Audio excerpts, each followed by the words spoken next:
Bonjour à tous, au programme de cette nouvelle revue de presse, la colère des indépendants contre leur régime de protection sociale, la réforme de l'assurance emprunteur et un sondage sur le nombre d'années de salaire nécessaires pour acheter son logement.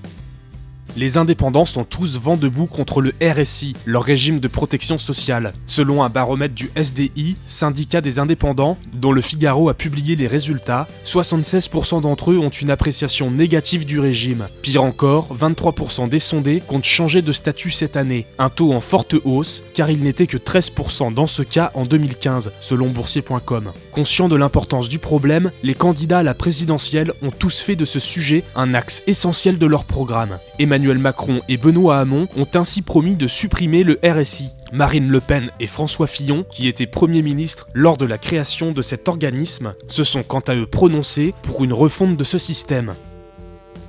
Assurance emprunteur, la fin d'un scandale français, s'interroge latribune.fr. En effet, après un interminable feuilleton législatif, la réforme permettant aux souscripteurs de prêts immobiliers de changer d'assurance emprunteur chaque année va enfin voir le jour, peut-on lire sur capital.fr. Un changement synonyme de petite révolution. Jusqu'ici, il n'était en effet possible de changer d'assurance qu'au cours des 12 premiers mois suivant la signature du prêt. Le délai étant très court, peu d'emprunteurs sont en réalité passés à l'acte. Avec la réforme, chacun sera désormais autorisé à réitérer cette mise en concurrence à chaque date anniversaire du contrat de prêt. À la clé, la possibilité de réaliser de substantielles économies. Avec la baisse des taux de crédit, une assurance emprunteur coûte aujourd'hui aussi cher que les intérêts bancaires, selon cbank.com.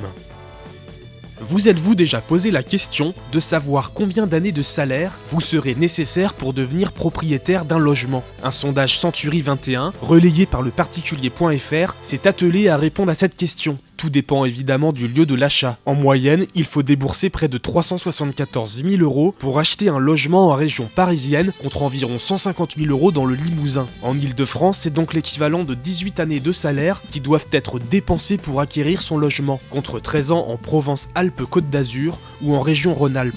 Dans les pays de la Loire et en Nouvelle-Aquitaine, l'achat immobilier représente respectivement 11 et 12 années de salaire. Enfin, le Limousin est la région la plus accessible. 7 années de salaire suffisent pour devenir propriétaire.